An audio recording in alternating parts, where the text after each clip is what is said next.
Udayan, first of all, uh, was there a writer always lurking in you? Did you always want to become a writer? How did that journey take place? So, if we can talk about that first, and then we'll go into, literary fiction and how you started writing literary fiction and your journey to writing a murder mystery. Thank you very much, Aruna, for moderating this. I really Thank appreciate it. My And, pleasure. and thank you so much, all of you, for coming in on a 144 day. I mean, over breakfast, I was told we'll be lucky to get 100 people in the whole audience. And there must be more than 100 people here. So thank you very much. And I'd only heard great stories about Bangalore Lit Fest, and I don't think any literary festival in the country has a vibe like this one. So it's really wonderful to be here in this city with you. Uh, on the question that Aruna raises, I would say that I've always been a voracious reader, and you have to be that if you want to write books. And the people I appreciate and admire the most are actually writers. I mean, since childhood, I mean, other people had other heroes. My heroes were always writers. And, all of us who can write a bit in English fool ourselves that we can write books. Both of us do. So once I got tired with my stock market television bit, I did that for 20 years.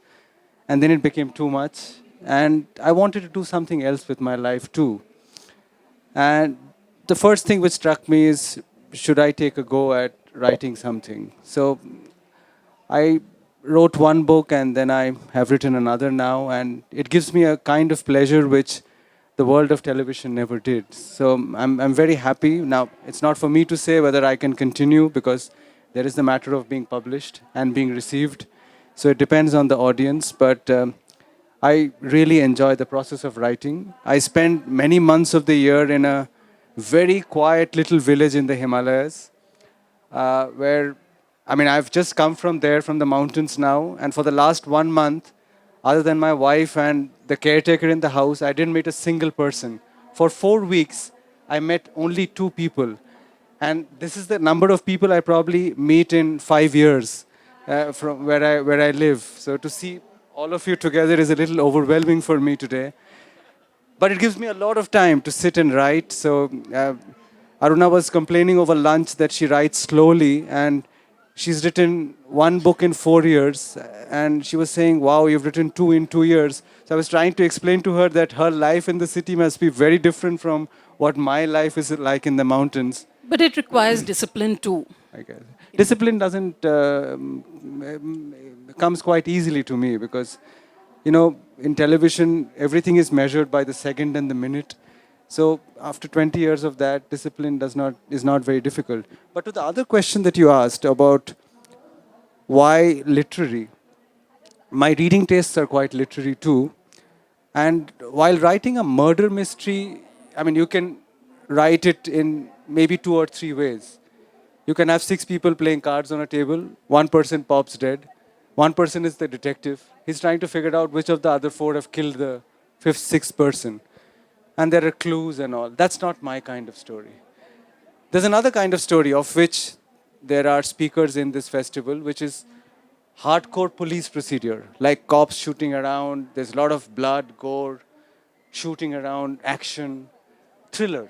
It's not a murder mystery. That's also not for me.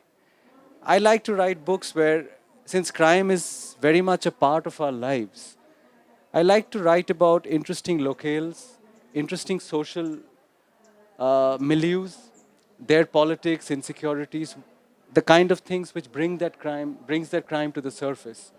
And the reasons and those milieus are of greater interest to me than just doing a Cluedo kind of a story with dropping clues and finally arriving at a. So it's a whodunit, but the social elements and the politics are as important to me as the finding of the killer at the end of it.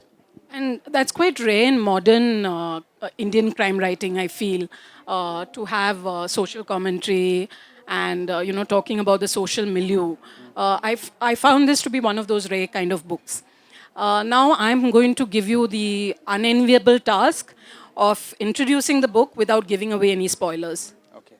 Well, a little bit. Our Compare did as well at the start. But there's a British author called, I should not, I should stop this habit of killing off authors because we're surrounded by authors at this festival and one sitting next to me. But there's a British author called Claire Watson who, of course, all of this is fiction. She wrote a very contentious book about the plight of minorities in India.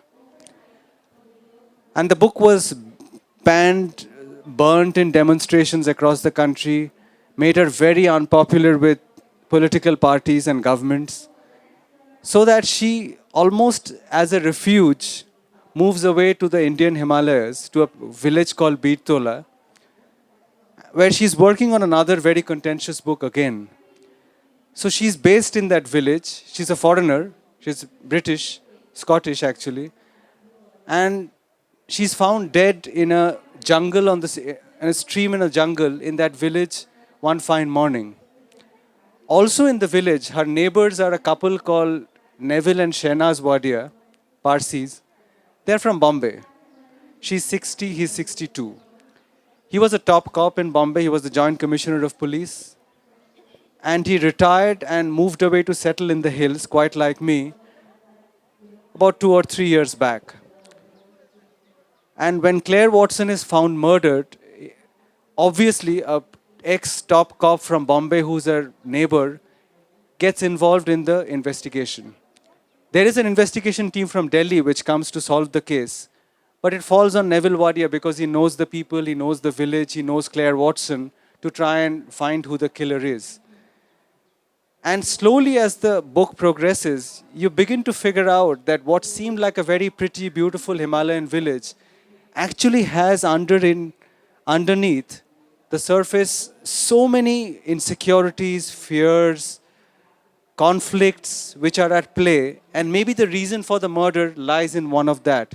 And the page after page, you begin to realize that it's not quite just a pretty locale, but something quite else. And I'll stop here because I want many of you, some of you, to get the book and to read it. And if I said any more, then it would be depriving you of the joy. But Aruna has read the book and she said nice things to say about it. So I hope you will like it. No, I'm sure they will. To me, the heart and soul of any good detective novel or a murder mystery is not so much the plot. Everybody puts a lot of attention on the plot. And many of the Agatha Christie's and the Sherlock Holmes books which I've read, I don't remember the stories really now. But I do remember the investigators. I remember the Miss Marple and Hercule Poirot and Sherlock Holmes and Dr. Watson. So, at the center of your novel is, of course, Neville Wadia. Your book, the cover of your book says a Neville Wadia mystery, so I know he's going to be a recurring character. But actually, the official investigator is Satish Kalia, who has been sent from Delhi to, provide a quick resolution to the case. Now, I found these two characters very interesting. It's possible that I've been watching too many Bollywood movies because, when somebody says Bombay cop to me, I immediately imagine like a pot-bellied man with pan-stained lips, and Delhi cop is like this beefy guy in a safari suit with aviators. And your investigators could not be more different. In fact, they're so charming, they're so refined. I'd like you to tell me more about them and also the vibe between them. Because often in fiction, when detectives meet, they work at cross purposes to each other. And, there's always a clash of egos and so on. But it's not the case over here. So I just wanted to know what was your thinking behind the personalities and also, the dynamic between them. When you write a murder mystery, I mean, as you said correctly, you have to invest a lot of yourself in the key protagonist, because the crimes will change, the plots will change, the books will change. Neville Wadia will be a constant. And, you can go down the archetypal stud kind of a routine for a cop, but I was not trying to, as I said, I'm not trying to write that kind of a book. My cop is retired, he's 62, and maybe it's some kind of vanity on the part of the author that I make him a handsome 60-year-old man. I was actually going to ask you, that was going to be my next question, that how much of yourself do you see in Neville Wadia? Because he sort of describes him as slender, handsome, very refined. After meeting him, I was just wondering, Thanks for is, suggesting is that he I'm your, is he your alter ego? Thanks for suggesting I'm 62, but I'm a little younger than my detective Yes. in future, yeah. You could have another career also. Well, no, no, I don't think Neville Wadia is modeled after me, though I have Parsi friends in Bombay. And I must say that I rather like Parsis. And I don't mean this in a bad way, but they can sometimes be slightly batty. And I really appreciated this about them. Neville is a handsome man. In fact, there is a line in the book which, it's not giving away too much, where there is another investigator who's talking to Satish Kalia, and Satish Kalia is trying to tell him that you don't know Neville Wadia. He was in the newspapers all the time because he would resolve all these underworld cases. And this guy remembers him. He said, "Oh, that guy who used to look like Sashi Kapoor." So he's 62-year-old, going gray, but fine looks, nice face, with a nice-looking Parsi wife. So, and if you've read the book, Neville is a very gentle soul. I mean, he's the kind of guy who stands up when a woman enters the room. He will pull a chair for you. When he gives you bad news, he would ask you to sit down first. I want uh, Neville Wadia to come across as somebody who's not your archetypal, maybe even boorish kind of a cop, because that's the stereotype. Neville is not that. The stereotype is that he has somewhat of a dark past. And I think the darknesses from his past life will keep recurring in the books that I write about him. Because the reason for him quitting at the age of 60, because he was in line to be the next commissioner of Bombay Police, but he retired, is because of the darkness in the past. He had grave difficulties with the job of coming to terms with the darkness that he saw all around him. In fact, at his retirement, he tells the commissioner of police that if I don't leave now, then I will leave thinking that the world is a bad place, and I do not want to do that. So he's that kind of a man. And his wife does not want him to join the Claire Watson investigation either, because that would be pulling Neville Wadia back to that darkness. But because he cannot help but try to help find Claire Watson's killer, that he gets dragged into the investigation. So my detective is a very reclusive, quiet, nice-looking, gentle soul who basically wants to help people in distress. And he's married to a very nice woman. And I actually put a lot in Shehnaz Wadia too, because I think Neville Wadia's real foil in the book is actually Shehnaz, not Satish Kalia. And Satish is to offset Neville's gentleness. He's more of he's got more Delhi in him. And I don't mean Delhi in a bad way. But my sense is that Delhi is in some ways a more rugged, coarser place than Bombay. You've grown up in I Bombay. agree. You know that. Or at least that's the Bombay, impression of Delhi. So I wanted Satish to come across as somebody who's a little bit in your face. Like when he gets invited to Neville's place and he's served a very nice tray of drinks, immediately he takes a photograph and posts it on his Facebook. And Neville is horrified. He said, because it's the last thing he would do. He said, no, my friends would think that I am having some local hooch in some village, and let them see what you have served me, some single malt and stuff, so they'll eat their hearts out. And on with silverware and Silverware and all of that's the Parsi gentleness and where it comes from.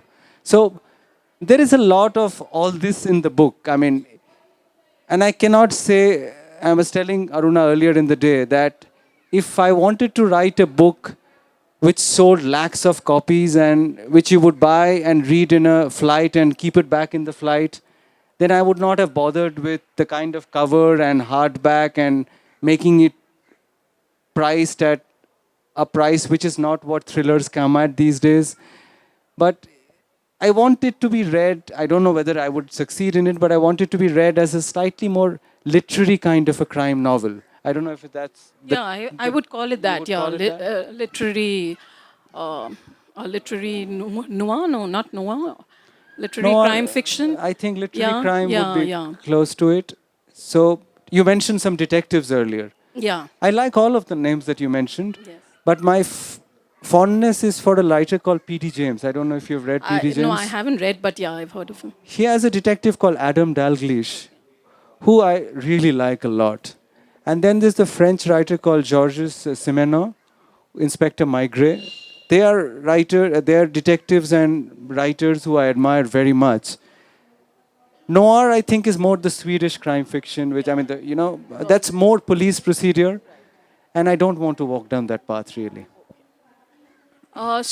What I felt when I read the book was that, again, I felt there was a lot of you in the book. Okay. So you deny that. No, no, I don't You deny. deny that there's. I only deny that I made my detective good looking out of a sense of self vanity for myself. I'm not denying that. One must do such things, no? Okay.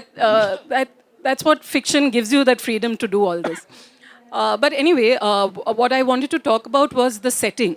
And I think all good writers treat the setting almost like another character. You speak through the settings, and you do that very well. And I know you live in the hills, and you evoke not only the beauty of the Himalayas, which is what we would imagine when you say Himalayas. We would, think of the mountains and the valley views and all of that, all of which you do mention, but also, the intimacies of village life, the girl who goes around doing odd jobs after school, and the fact that it's such a small village that they don't even have a police station. No. And one of the suspects is actually questioned in a cowshed. Things Yeah. like that which we wouldn't really think of. So I think you have brought that into the book. But more importantly, I think you've also spoken a lot about the social problems in the village. Outsiders coming to the village, illegal land acquisition, all of that. It has actually woven itself into the plot, the setting. So I wanted to ask you, when did the setting occur to you? Did you decide on the setting right from the beginning? And did the plot come after? How did it work? Because I feel the setting is a very integral part of the book.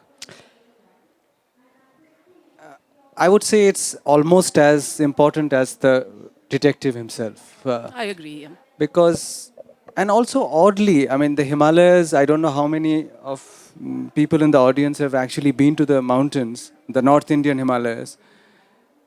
They lend themselves to a murder mystery because everything is not quite what you see. People are very shy and reclusive. They will come across as very warm, but you will not be able to penetrate the surface beyond a point.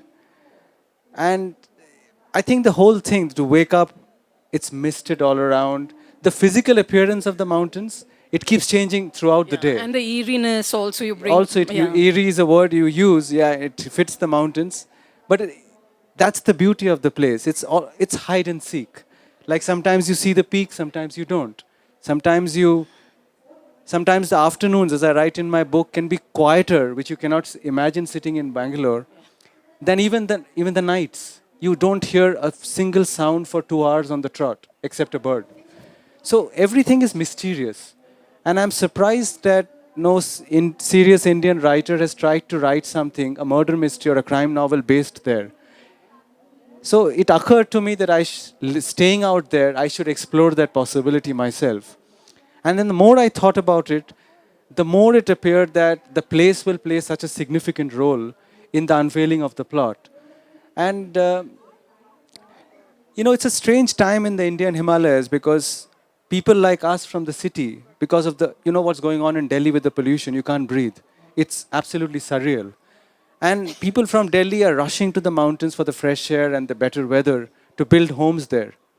And if you ask people in the village, young people, what, what their aspirations are, they want to come to a Delhi or a Bombay or a Bangalore and live there. So they don't have jobs there. There's no occupation in the mountains. They want to come to the cities. From the cities, we want to go to the mountains. And it's created a strange kind of a imbalance, if you will. And the mountain people need us because the money comes from us, tourists and settlers. Yet they resent the intrusion of the outsider to these kind of places.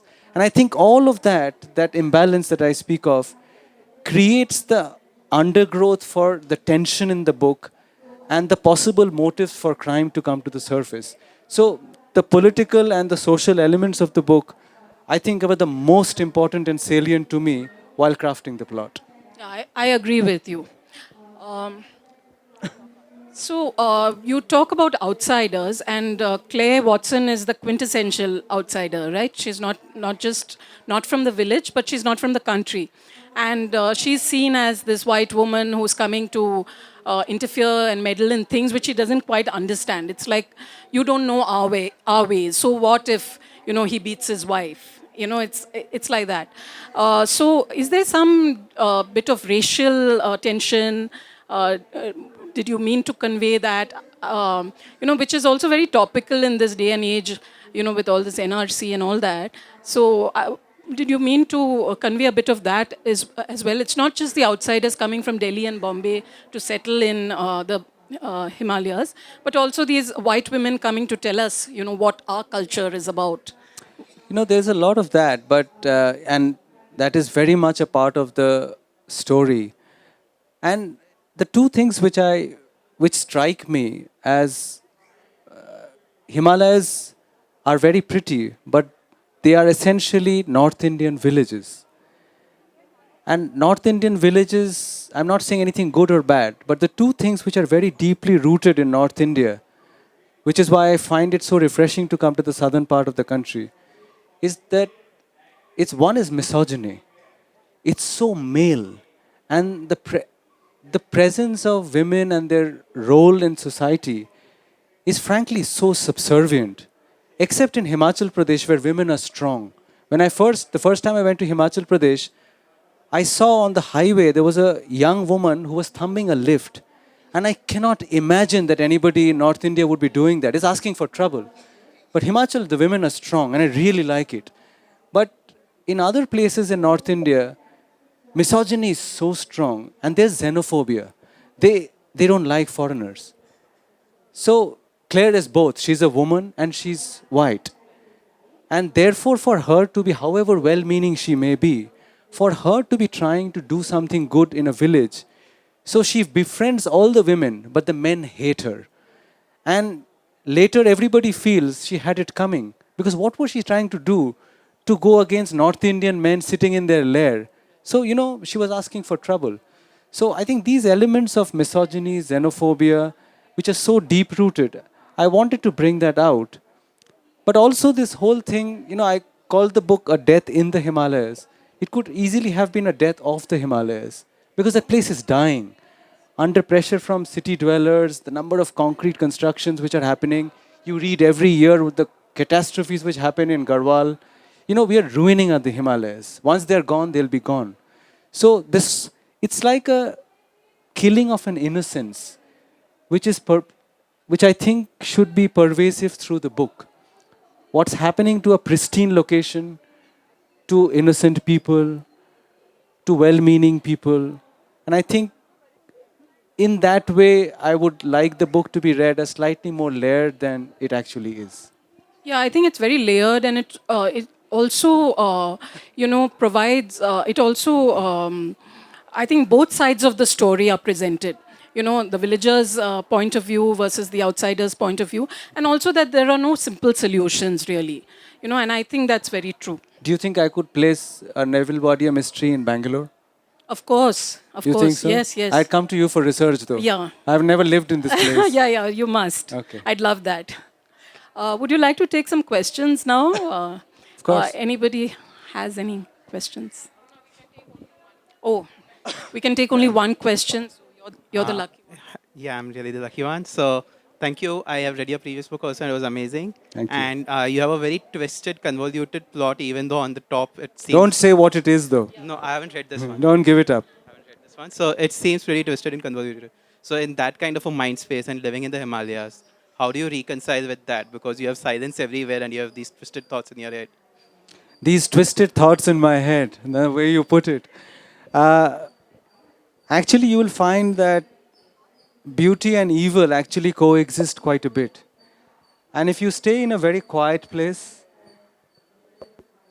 it cuts out or filters a lot of the noise, which may drown out some of these twisted thoughts that you're talking about. I find it far easier to be able to sit and think and write in the mountains than I would in a city. I live in Bombay also for part of the year. Bombay has an energy, but also a level of noise which interferes with the process of thinking and writing. So uh, I'm very happy, and I think you're right in pointing out that these twisted thoughts which come to my head, I think they're partly because I'm sitting in that kind of a place where I can think of these absolutely crazy things which I may not think of if I were in Bombay. I think we're totally out of time. Okay. But Udayan will be available at the bookstore. Can we take a very short question? Sure. Please. Before you ask your question, I would just like to say that after the session, Udayan will be available for signing books at the bookstore. And do consider buying the book. It's a lovely, very layered Thank you so much, novel. Aruna. Well, then I've been seeing you quite some time in the TV. I'm wondering that generally, people's concept is people who are in the financial world, consultants and all that. No, they are a bit rough and tough kind, and only after money, this, that, very, that kind of an impression, maybe. But when and literary people, they must have some innate, some sensitivity. And when did you develop interest towards this art culture? This, I actually that was a profession which I did, and I don't mean it badly, and I'll never diss my life in CNBC. I needed to do that for 20 years to earn a living and to make myself financially secure. If I had made myself financially secure 10 years back, I would have left on that day. I left when I was 40, I would have left when I was 30. I always wanted to do something a little bit more creative, and this is actually what I really love to do. And but I cannot explain it to you because we don't know each other personally.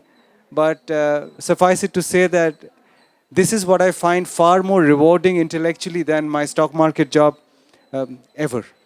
Thank you.